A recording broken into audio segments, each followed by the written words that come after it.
stations! Coming up, a simple rescue mission turns into a hostile takeover as the Enterprise is violently boarded. T'Pring, do not do this. You cannot give them a starship. You must destroy this vessel.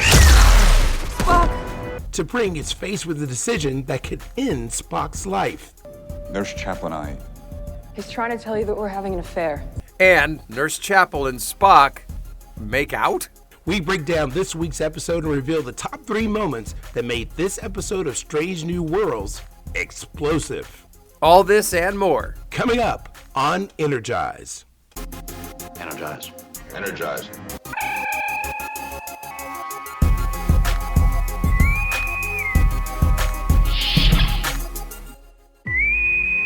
We're boldly going into the uncharted regions of the Star Trek universe before James T. Kirk. You're listening to Energize, a Star Trek Strange New Worlds podcast, your source for in-depth analysis, colorful debate, and exciting discussions about the new adventures of Captain Pike and the Enterprise crew. I'm your host, Anthony McLemore. And I'm Steve Truitt. This week, Captain Pike and the Enterprise crew get bamboozled while conducting a humanitarian mission. Spock and Nurse Chapel lock lips as T'Pring looks on. Whoa. Here's a warp speed recap of Strange New Worlds, Episode 7, The Serene Squall. There are reports of an unaffiliated vessel called the Serene Squall carrying out raids along the border. The colonists we're trying to help are as desperate as any I've ever seen. Captain, we're at the coordinates of the damaged colonial ships. Ship sensors detected multiple life signs beaming aboard the Enterprise as we transported the team to the colonial vessel. Come in, Enterprise. Come in. Battle stations!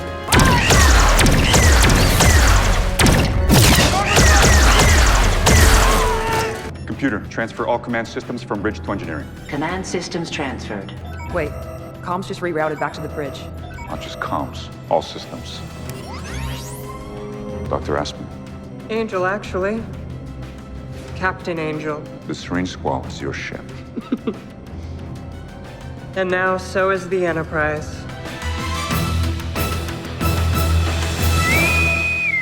Personal log, stardate 1997.9. I sense in Spock a desire to explore his human side. So I've been attempting to introduce experimentation into our relationship.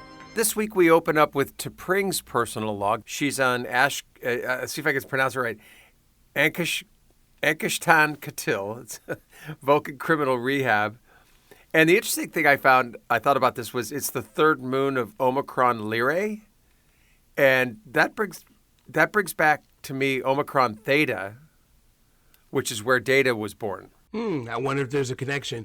So, wow, this episode was action-packed. So we had this ebb and flow, and so we had, in Memento Mori, we had a very, very action-packed episode. And so now, once again, Strange New Worlds delivers on one of those type episodes. And forgive me, everyone, I have been under the weather, so my voice is barely here. So I'm going to push through this, but I'm very, very excited about this particular episode. There were a lot of twists and turns. He was bitten by a Kataran space eel, and now he's got Exactly. Exactly. Yeah. So we open up with T'Pring's personal log. She's there working in the criminal rehab center. And of course, the first thing she's talking about is she wants to now, understand Spock's human side and his human sexuality. But as you are half human, I thought the onus was on me as full Vulcan to better understand the culture that makes you, you. Which to me immediately harkens back to both when Seven of Nine tries to understand human sexuality, and then also when T'Pol wants to understand human sexuality on Enterprise with Trip. Both occurrences there, they take the new, really attractive female and who has no emotions and says, I want to try human sexuality with a complete goofball. In this case, I think it's done better. She wants to see what it's all about, but it's with Spock's half-human side, and I just think that gives it more depth and makes more sense. Absolutely. And what I think I'm really enjoying T'Pring being a continuing character in the show. I just thought that she was just for that one episode originally, and then here we are. There's a continuation of this story, which also means there's a continuation of Spock exploring his human side, their relationship, and how do they work together in the fact that he's a Starfleet officer. So it's the gift that keeps on giving, and I'm really appreciating that. Do you think that after the pilot, they're like, wow, she's great, we like this, let's write her into the show, or do you think it was by design? I think it was by design, because if I'm a writer, why do a one-off? We all know where this ends in the original series, so we might as well milk that story as much as possible, because it actually has added depth to Spock's story and keeps Spock from being a one note of logic. Right, which, all deference to Nimoy, who is Spock. We did get to see in the original series some of his human side. He had moments, but it was always because he was under some spell or something. The plants that shot him in the chest. That's right. That's right. So in this case, it's just very real. We saw a little bit of this in the J.J. Abrams reboot, where the half-human side of him, he's like, should I do the Kolinar? Should I not? He doesn't. And they're exploring that here too. And I gotta say, I've been hard on Ethan Peck, because it was hard for me at first to accept yet a third Spock. And I also have been hard on him for his diction. Anyone who listens to the show knows that I feel that way. But he's really growing on me, and he's becoming one of my favorite characters. Oh yeah, I'm all in. I'm definitely all in, and he adds, because of the excellent writing around Ethan Peck's character and around Spock, I think it's given him his own lane. Yeah, for sure. And he's just as important. Like you said, he's not a one note, because we know he's going to go on and be with Kirk's Enterprise, and so I think it's almost as if they're developing the character now, so we know him intimately. If there's going to be another Kirk Enterprise series, at first I thought never. There should never be. And now I'm starting to think if they do it like they're doing Strange New Worlds, well, all right, maybe. Right, this might be the back door. Yeah, a back end pilot. Yeah, the series is the back end pilot. Yeah, maybe to a new original series episode, something like that. So funny way of saying it. Right. I've been running aid missions in this sector for years, Captain, and the colonists we're trying to help are as desperate as any I've ever seen. So we start this episode with T'Pring, but then we get right to more of a jovial moment with Pike, who again is kind of the aw shucks, self-effacing guy, and he's taking a little crap from the group because they're calling him a Boy Scout. And that's when we were introduced to Dr. Aspen. Malnourishment and dehydration are setting in, and being where they are, they're a long way from help. Yes, so Dr. Aspen is there is making a plea to help these colonists that are on the edge of Federation space. And so, here we are, she's appealing to the Enterprise crew and Captain Pike, and that whole Boy Scout line comes in. And my guess is we'll have our new friends back on their feet in no time. I see why Starfleet calls you their Boy Scout. They do not call me that. Chris, it's actually in your file. There was a little twinkle there, and I was just like, okay, Yeah. He is definitely the uncaptain. That I'm gonna trademark that, Anthony. He's the uncaptain. He is such a great leader, but he's just such an aw shucks guy. He doesn't have the bravado of Kirk or the stalwartness of Picard, the angsty background of Sisko. He's just kind of this guy. It's just so fascinating to me, and I have a theory about it. I think that he is so chill because and I don't know if this is good for us or not, but he knows that his future is 10 years down the line, his bad future. And so it's almost like any situation he gets into, he can kind of be like, it's all right, I'll be fine. That's a very good theory, and maybe we should keep that thing going. So you call him the uncaptain. It's kind of like Spam, the unmeat meat. The unmeat. but tastes better. It's spicy ham. There you go. I wanted to take one step back, though. Sure. When in talking about T'Pring. I'm experiencing challenges with the print. The last time I gave you relationship advice, you kind of went overboard. So Spock did feel uncomfortable about the conversation about exploring his sexuality, which led him to talking to Nurse Chapel about it once again. T'Pring has been researching human sexuality. She has been quite thorough. That doesn't sound so bad. There's something there. There is something there, at least on Nurse Chapel's side. We picked that up 2 episodes ago, right? True that. Yeah, right. So when she hits him in the head and says, "Hey, listen, dummy, go be with your girlfriend, your fiance. Stop messing around." That hitting on the head, to me, was not a sisterly or friendly thing. It's, you have no idea how attractive you are, and you have no idea that I'm attracted to you also, you dummy. Good point. Right? Good but point. that's in my 56 years, I think I'm finally starting to understand women, and there's a clue for you. Like, you idiot.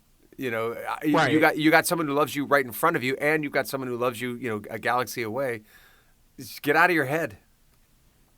No, that makes complete sense. And I think we've all been, as men, we've been in that situation where there have been women who were right there in front of us, who were our friends, who really, secretly liked us. And we weren't paying attention, but they were sending all the signals. Of but course. They wouldn't cross the line. So it's interesting to see that play out between the two of them. But let's jump back to Dr. Aspen and this plea here. People in these ships didn't have food or supplies. Nothing worth stealing. Unless they wanted the colonists themselves. Outside of the Federation, slavery is upsettingly common. So she says, look, we've got a group of colonists that are being captured and forced into slavery. We have to go get them. We have to go save them. And naturally, Pike is like, yeah, let's go. And it's made known that this sector of the quadrant is called the Wild Wild West. And so they're looking for a vessel known as the Serene Squall. It's known to be lurking out there carrying out raids. And we come to find out that they're pirates. Sir, entering non-Federation space requires Starfleet approval. How long for a request to reach Starfleet? At this distance, 2 days. Right, and it is, you're right, you mentioned something I kind of slipped my mind. Everybody on the bridge was like, that's right on the edge. I don't know, we haven't gotten that yet. When it comes to helping, other species, I think Pike's like, well, we have to do this. This is what we're here for. Or take us set a course. I'm not waiting to be told it's okay to keep people off the auction block. Going to find those colonists. Right, and so you have said episode after episode, when was Pike going to make a mistake? And so Spock brought to Pike's attention that, listen, we're going into non-Federation space, and what that means is we're already out of communications range. It'll take 2 days to even get a request in to go on this mission, and Pike says, no, let's go ahead and do it. So as soon as I saw that, I was like, ding, ding, ding, ding, ding. This is what Steve has been waiting for. He's been waiting for this moment when Pike screws up. And so technically, this is his screw-up episode. I think it has. Congratulations. Thank you. I'm very proud of myself. How it turns out, however, and we'll discuss this later, is a little different than I had expected. But they get there and they find that the ship's been destroyed and those colonists have been captured.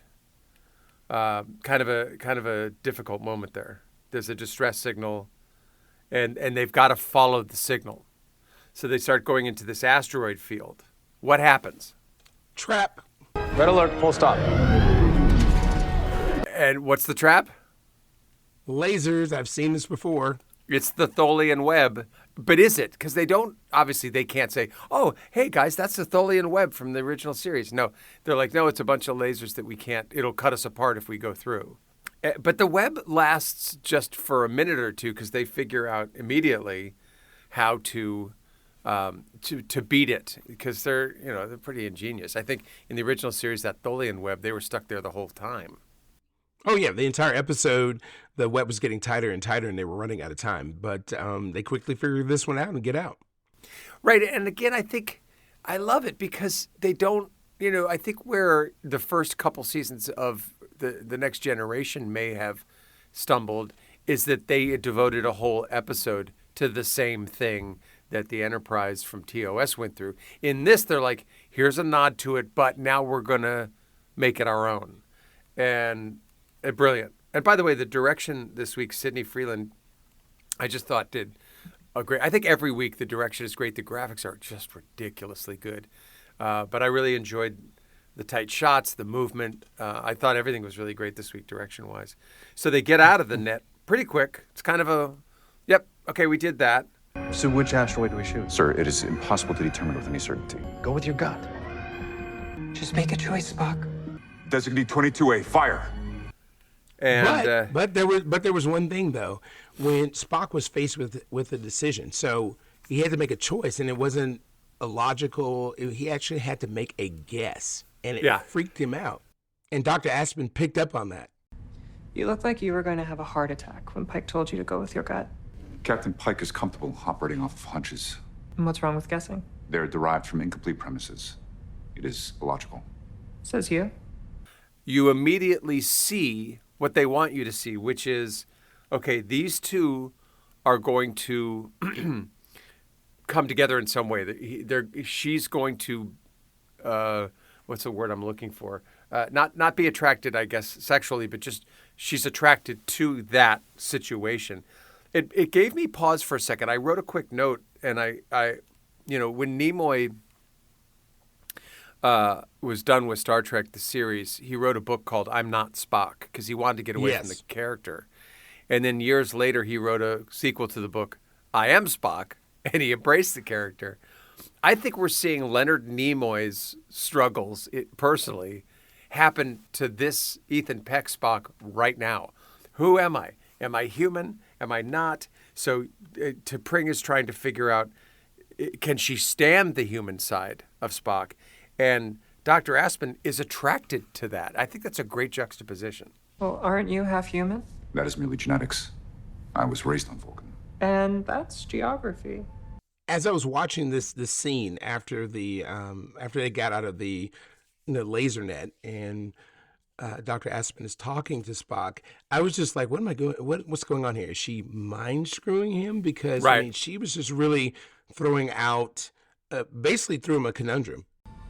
All species put things into boxes. It's like you're either this or you're that. And sometimes we act a certain way to fit people's expectations, but that's not necessarily who we are. You're neither human or Vulcan. She makes that suggestion. Right. She says maybe you're neither, and it reminded me of J.J. Abrams' 2009 Spock when the Spock's classmates were teasing him, and they said you're neither human nor Vulcan. Brilliant. Remember that? And then they yep. Right. So then they nice reach back, partner. I like that. Yes. And so, that scene, I just remember that vividly, and it immediately harkened back to it, to his childhood when he was being teased by and bullied by his classmates. And I want to lay another breadcrumb on this one because first we notice that she sees his vulnerable side. Then she addresses it. That's another breadcrumb toward who Dr. Aspen is, and we find that out later, but it was a good breadcrumb. If I'm not human or Vulcan, what am I? I mean, that's not my question to answer. Sorry. Boundaries. So Dr. Aspen was brilliantly played by Jesse James Keitel from Big Sky. So I've seen her work before. She's awesome. I've never seen Big Sky. I did think she played it right down the middle. I really liked the performance. Have the colonial ship sensors detected us? Not yet, sir. Out of range. Then we have the advantage. Let's use it before we lose it. On. Una, you're with me. So in an interesting choice, when they get free and they realize that they want to go get the colonists, Pike decides to go on the away mission. Now, he's gone on away missions before, but why did this feel different to me? Did it feel different to you? Well, I think the first thing that happened, though, was at the end of Dr. Aspen and Spock's conversation, she walks out and she says, that laser net wasn't set by the Serene Squall. If it had been, it would have been dead. Everyone would have been dead already. And so that's the first point where I started becoming suspicious of Dr. Aspen. And so then when Pike goes down, I'm starting to put a few things together. I'm like, so I'm suspicious of Dr. Aspen. Right. She played into this whole, you're a Boy Scout, our hero. And, Pike has already broken the rule. He didn't, send a message to the Federation to get clearance to do so. And he just says, hey, we've got to act. When there's a distress call, we've got to go. And he's playing out this whole Boy Scout routine that she already set up. And so that's when he chooses to do this away mission. I was like, okay, this can't be good. He's too eager to do it. And I think he's blinded by flattery. Yeah. And again, I think this may play into his whole character.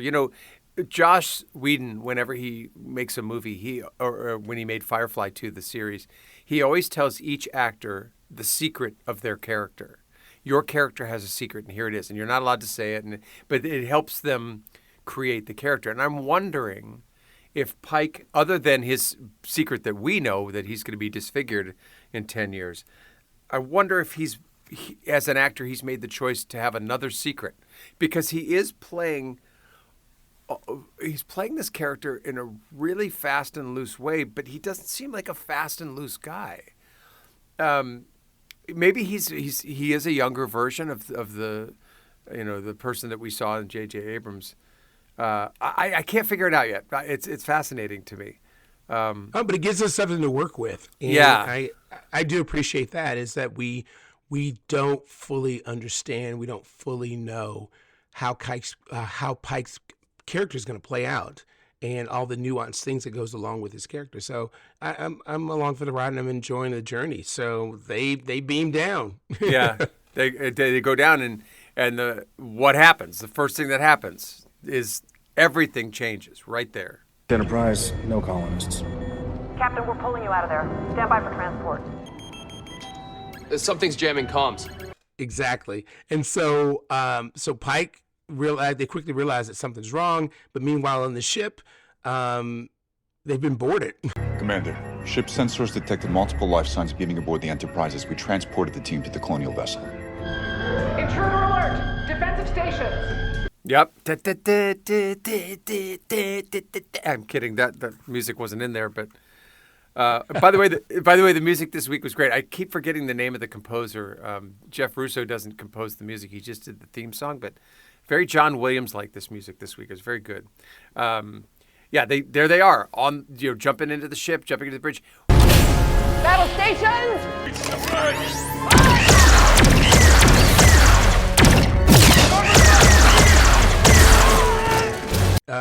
All of a sudden we see the bridge being taken over, and I loved it. I was like, yes, battle on the bridge. I've been waiting for it all season. I wanted hand-to-hand combat in here, and we got it. We got it. Yep.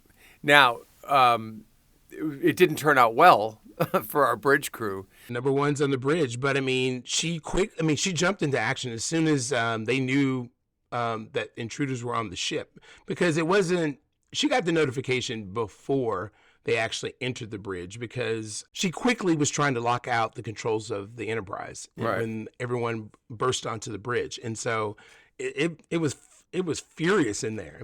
Shots are being fired all over the place. Yeah. And Spock reminded me of the Terminator.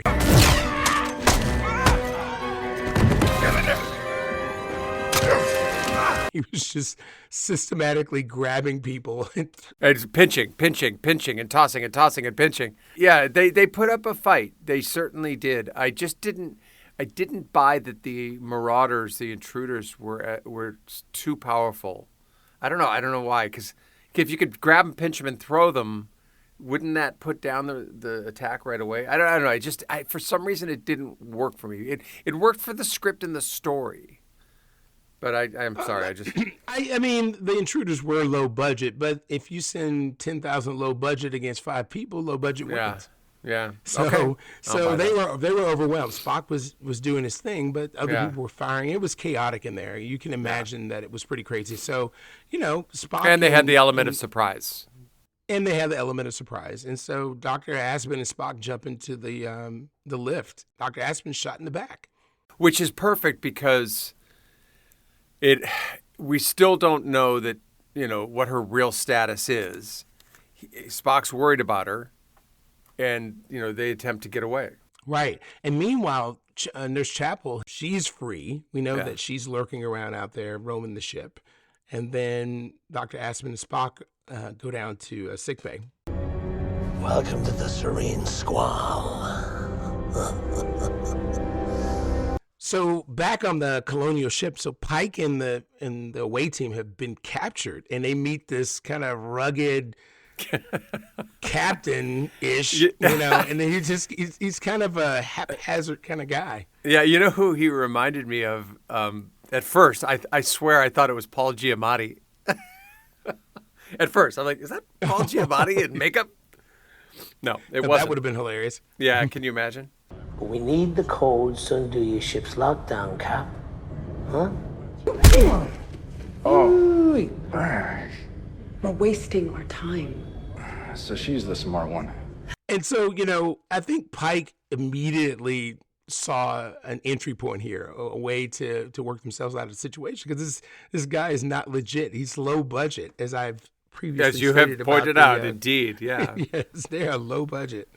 And again, his attitude is not, the J.J. Abrams Pike who's on board Nero's ship and won't talk and just gives his serial number. You guys eat that stuff?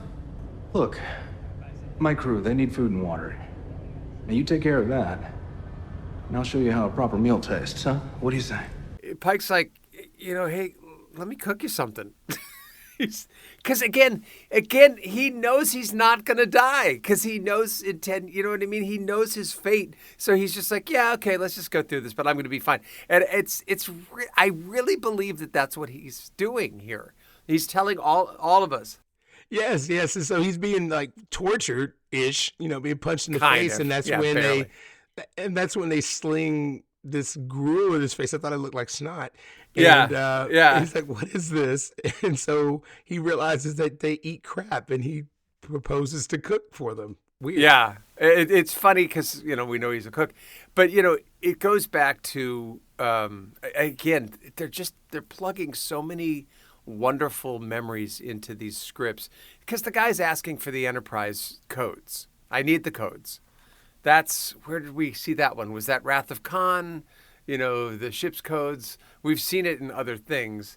Even one of my favorite movies in the world. And again, I think they do treat this a lot like a submarine movie. Crimson Tide. I need the ship's codes, the verification code to launch the nuclear missiles. The nukes. Yeah. Yeah, the nukes. Yeah. So we need those codes. Yeah. He's just like, sorry, man. And I guess it's a great technique. And I don't know if that's training that he got for prisoner interrogation. Or is he just Captain Pike who knows he's okay? I think the latter. Yeah, well, we will get a chance to see this theory play out over many seasons. We'll never understand why it's so hard to send a simple SOS. Freeze! Turn around. So back on the ship, Nurse Chapel is, walking Kicking the corridors ass. because she's trying to she's trying to figure a way out, and then she comes across these other people, and she actually has her own little fight scene going on here. Drop your weapons. I don't have any.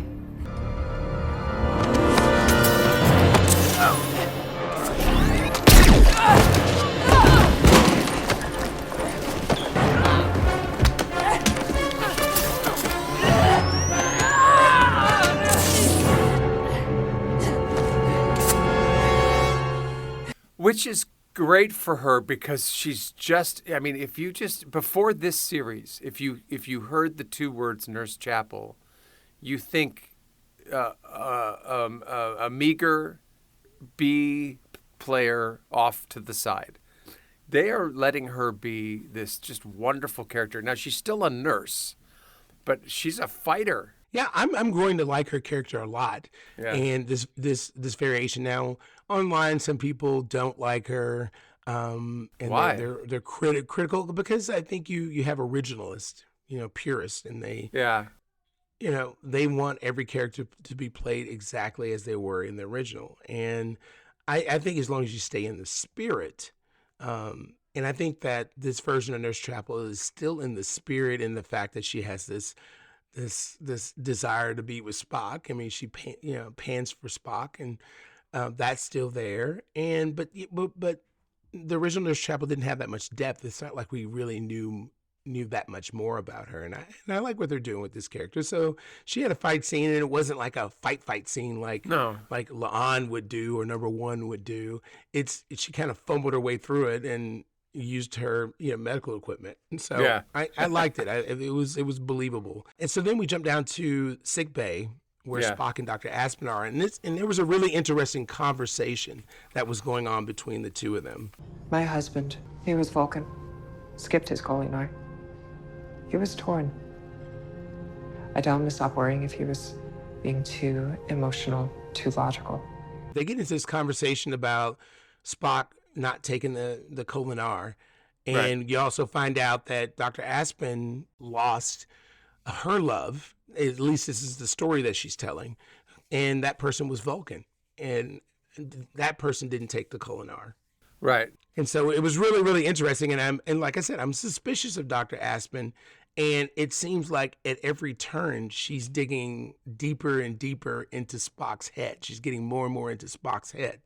Well, and I'm thinking, when I'm seeing this, I'm thinking, well, then she just really digs him, and this is going to be a love quadrangle between Spock, the most unlikely of love quadrangles, and Aspen and T'Pring and Nurse Chapel. It does really seem like that this Dr. Aspen is making a play for him in a way. Like she's like, I loved a man just like you and lost him. And perhaps the unspoken thing that she's saying to him now, which, we've followed these breadcrumbs, is you could be that man for me. And the deal is that Spock is actually listening, and she has his attention, and she's getting through to him, which, I'm suspicious of her again. And I'm like, warning, red flags for me. Right. I don't know if I picked it up that quick. I still thought that there was going to be something there. I guess I was just wrapped up in questioning, how is it that Spock has all these women floating around? See, you got lured in a different direction. I think I was like, wow, this guy's a real stud. It's edible. Everyone else seems to like it. Now Pike is free from his shackles, and he's cooking for these guys. I just saw Chef Boyardee is now on board the Serene Squall. Yeah, and I'm thinking, like, what is he doing? I thought this was almost a weird comedy. I mean, it makes sense. Obviously, we're building to something here. But when I saw that, I just thought, what the hell is going on with these guys? He's cooking for them. You seem way too intelligent to be taking so much lip off your crew. They know who calls the shots. Yeah, I'm sure they do. Yes, and at the same time, he's playing the crew. Oh yeah, and sure. And he and Number One make a reference to some other missions that they've been on, and it's like an inside joke. And so they're playing this out, and at the same time, he's talking to other crew members because they had mentioned turning the Enterprise crew or making some kind of deal with the Klingons. Yeah, and selling the ship. Right, and the thing is, not everyone's on board with that idea. Not all of the Serene Squall are into that because they know the Klingons are wild cards. Yeah. And I think that Pike sees a moment. He exploits it. So while he's cooking, he's having this conversation. The Federation is perfectly happy to ignore whatever happens outside of Federation space. But then you go and you hijack their flagship? You just know the entire fleet's coming after you. He's like, I don't know if those guys are doing what you're doing, right? You seem to be the smart one. Computer, this is Ranking Officer Lieutenant Spock. Transfer all command systems from bridge to engineering. Command systems transferred. We go back now, and there's a big reveal. These breadcrumbs with Aspen lead to now this moment. Tell us about it. We're down in engineering, and Spock, Chapel, and Dr. Aspen are trying to get the codes to the ship rerouted down to engineering so that Spock can take control from down there. And boom, there's a big double cross. All of a sudden, the codes are going back to the bridge, and they turn their back, and Dr. Aspen is now pointing phasers at him, and she reveals that she's not Dr. Aspen. She's Dr. Angel. She's Captain Angel. Dr. Aspen. Angel, actually. Captain Angel. The Serene Squall is your ship. And now so is the Enterprise. She's the leader of the group. She's lured them in. And she says, I came for you, Spock. And I'm thinking, why? Yeah, I was just like, okay, what's going on now? Now I'm thrown off. Okay, so I wasn't surprised that Dr. Aspen now is Captain Angel, and that she's actually been gaming everyone. That's what she's been doing from the very beginning with Captain Pike, calling him the Boy Scout, so reinforcing his duty to help she's others. A player. She's been playing. Remember, she used to be a counselor at a Starfleet base, so it makes sense. So she got in Pike's head, she got in Spock's head, you know, having him to question. And so, now, it's not a surprise to me that she's a turncoat, that she's, all along, had a mission of her own. But I am thrown by the fact that she says she's there for Spock. So I'm like, okay, how is this going to play out? Right. And we find that out, obviously. But at the same time, we're also seeing, in juxtaposition to Captain Angel, who has played the Enterprise crew, or at least Spock, Captain Pike is playing the Serene Squall crew. Alpha Braga 4, he's starting a mutiny. He's convincing the crew to disagree with the captain.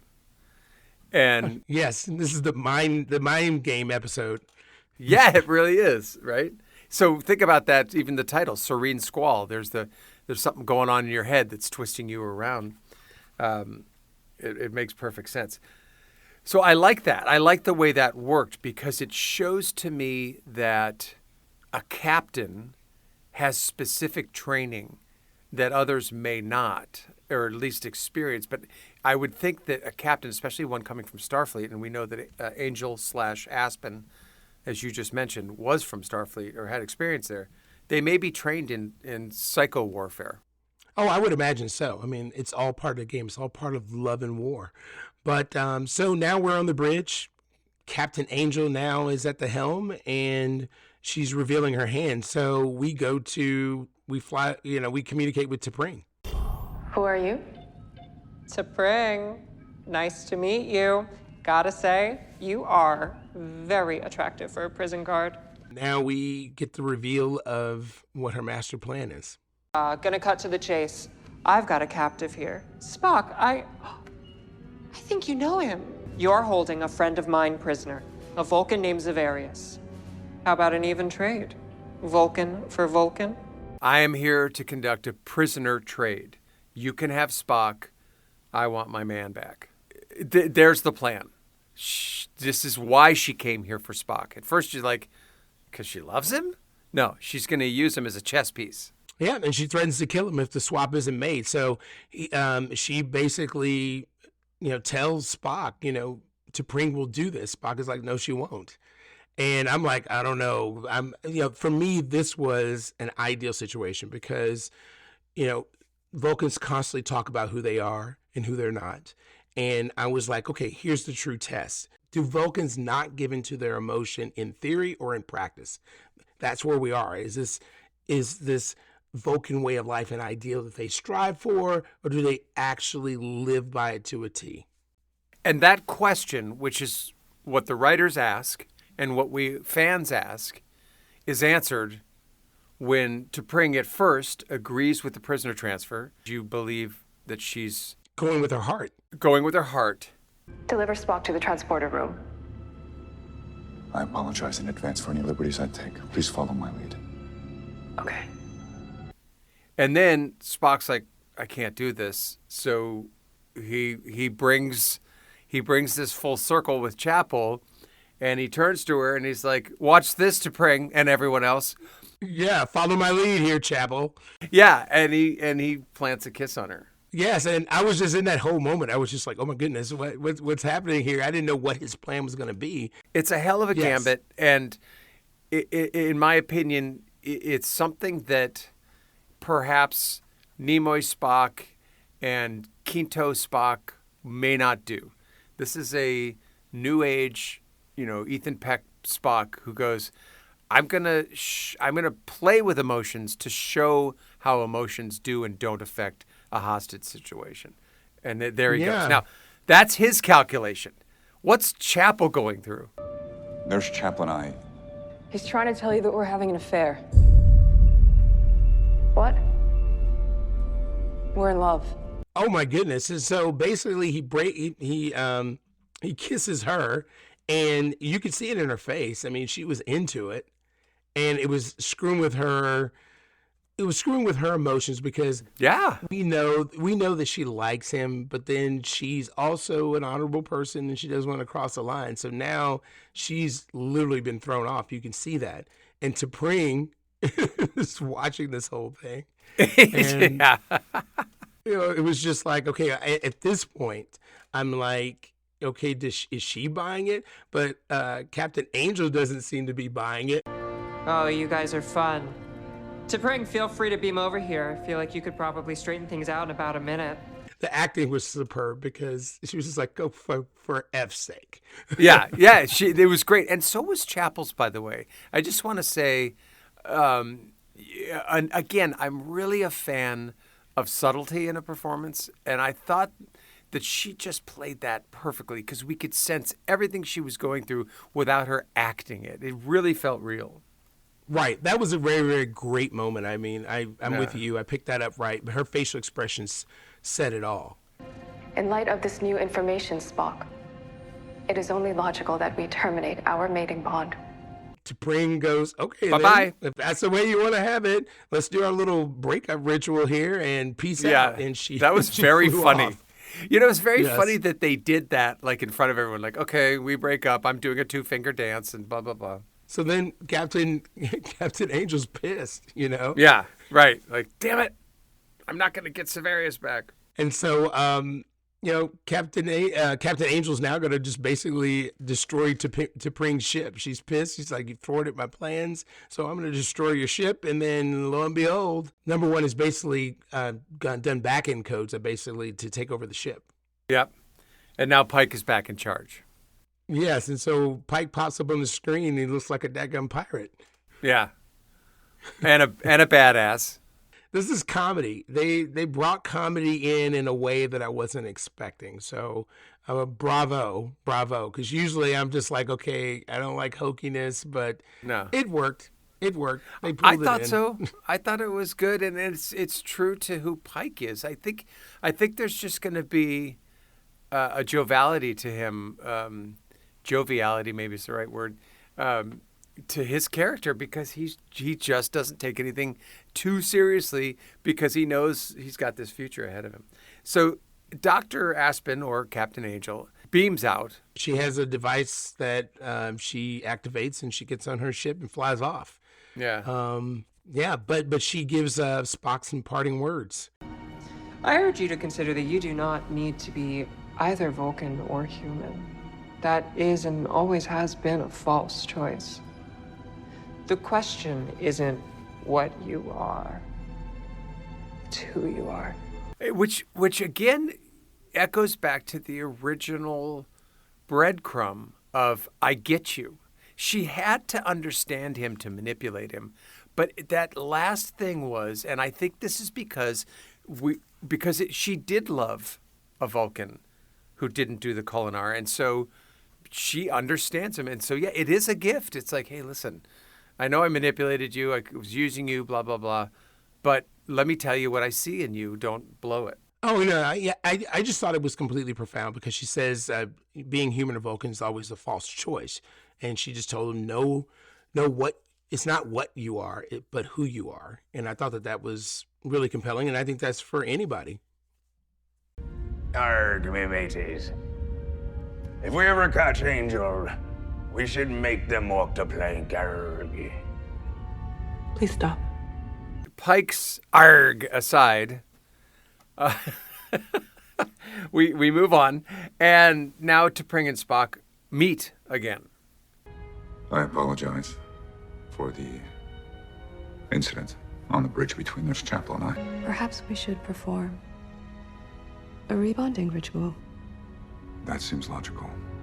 T'Pring has had an arc here, from in the beginning of even in the beginning of the episode to now. She is opening herself up. She's beginning to see his human side, and they do the rebonding ritual. Yes, the rebonding ritual. Yes, LOL.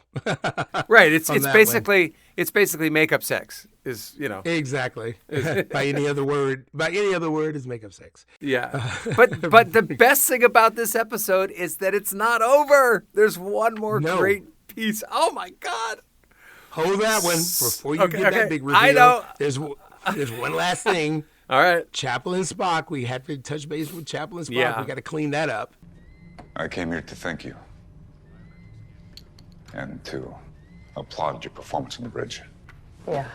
Well, lying isn't your strong suit, so I just did what I could. We don't have to talk about it. But Chapel seems disappointed. She really does seem disappointed. Yeah, of course. And how could she not be? I mean, it's a great wrinkle in her character and in her story, that she's burdened by this affection and attraction to Spock. And again, I think they're laying the groundwork. Maybe not even this season, because we've got 3 more episodes and that's it. But, for season 2, maybe if we're lucky enough, season 3 or 4, that this may really play out. Or maybe she meets someone and falls in love and Spock's jealous. That would be interesting. Well, it will be interesting. So we get one more big reveal because we're trying to figure out who the hell... Who is this prisoner? Captain Angel was trying to reach. Right. So, do you want to reveal it or should I? You should reveal it because we have a name. But... Captain Angel was mentioning the name Severius. Severius, yeah. Right, but we realized that it's not that. So person. they just say a name, they throw a name out there, and Spock, furrows his brow, and they're like, what's going on? And he's like, it's Sybok. And as soon as I hear that, I'm like, of course, his half-brother. Now, yes. Where did we meet Sybok? In the ill-fated...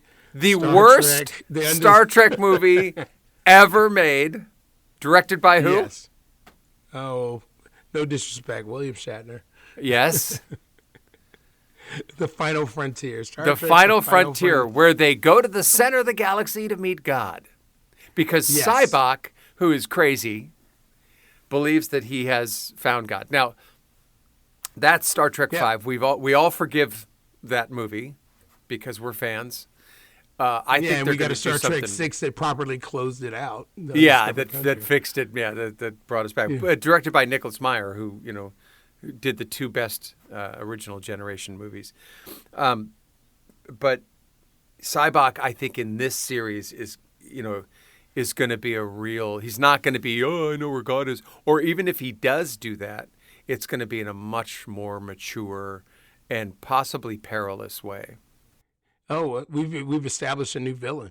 He's going to escape from this Vulcan Rehabilitation Center. I'm telling you that now. So we will see this in the future, and they teased it just right. He didn't even turn around. No. And here's the thing. He kind of looked like Spock did in the second season of Discovery. He had the beard and the long hair. Yep. But I'll bet you dollars to donuts that Spock's the one that lets him out. Okay, with that being said, let's look at the top 3 moments of this episode. Battle stations!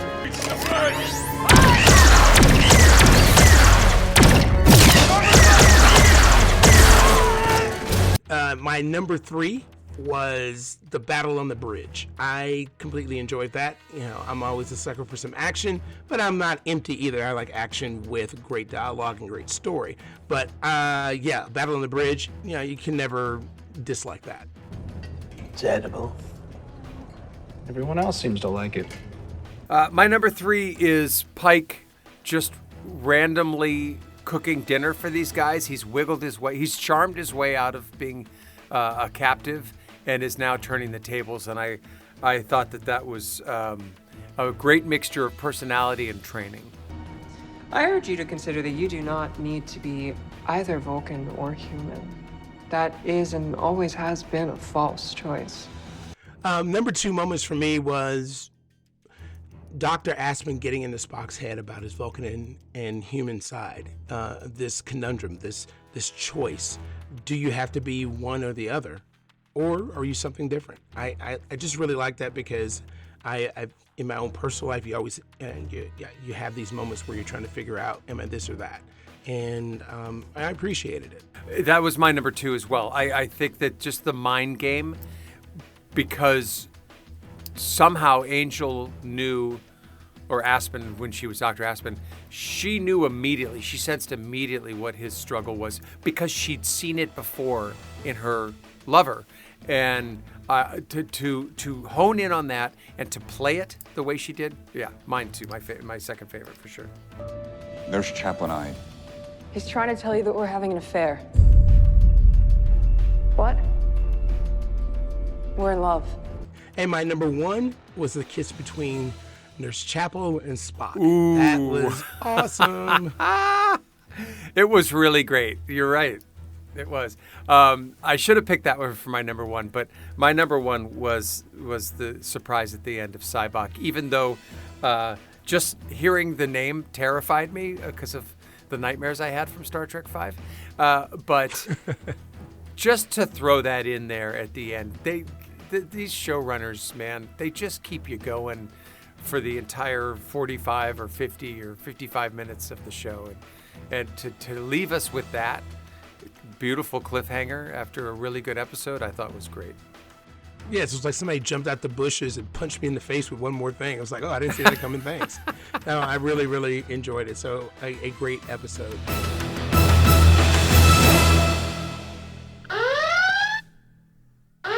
Here's a sneak peek at next week's episode of Strange New Worlds.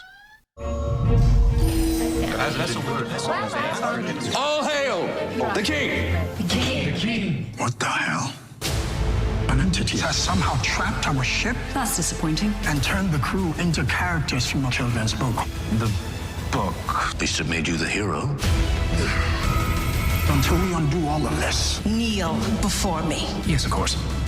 We are stuck here. If you should fall in battle, I will sing an epic song. Great.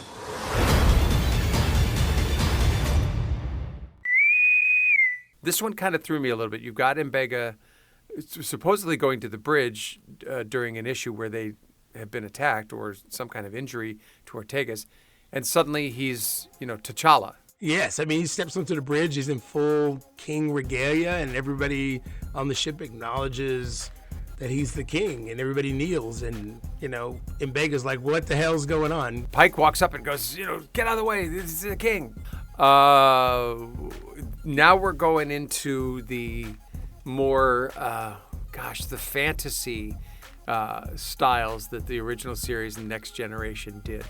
I haven't always been a fan of that. I think, when the Enterprise was attacked by an entity where Data was the moon and Picard had to be the sun or whatever, that one I thought was a little goofball. Of course, they had to fill 30 episodes a year. And in the original series where they're always playing dress up. Yeah, so I'm completely thrown. I'm like, okay, now I'm just like, okay, did we run out of money? Are we saving money for the last 2 episodes? I'm always going to do that. I know, you're always suspicious of these episodes. You're always hyper-focused on how much money they have. Did they run out of money for the budget? Oh my God. I'm a producer. I know, so, it's so funny. And so we always know when the money is short. It's like, okay, this episode, we're going to have to really play it lean because we know that our last 2 episodes have to be great. So we'll see what happens. It's unfortunate that they don't get a full trailer on the back end of their episodes. But that's episodes. Exactly why they're doing that. Because in the when we did Spock Amok and we saw the trailer, it was just the fight scene. But that was the first 2 minutes of the show. You saw the teaser. Yeah, you saw a teaser, not a full promo. Yeah, and the rest of the show wasn't even that at all. So I think this is probably another dream thing. I'm going to bet I'll bet you another bit of gold press latinum that we open up with Mbega's personal log next week. And it's probably just a very quick thing. Because also, we see a problem with the ship and Ortegas goes down and is injured. So she needs medical attention, and who's going to give it to her? Mbenga, rather. So I think it's just a wee bit of the show, not the whole thing. All right, they seriously throw some misdirects. So I will bet you one tribble that this develops into something better and bigger. So yeah. So once again, another good show. I thought so. 7 episodes. Yeah. I am on board 100%. Going at warp 10. This has been an incredible show so far. I don't think they're going to let us down next week, and I think it's going to be a hell of an ending in episodes 8, 9, and 10. We will see. Well, that ends this episode of Energize. Thanks for joining us. Live long and prosper, people. If you enjoyed this podcast and would like to hear more, engage now and hit the subscribe button. Leave us your feedback, and we'll see you next time.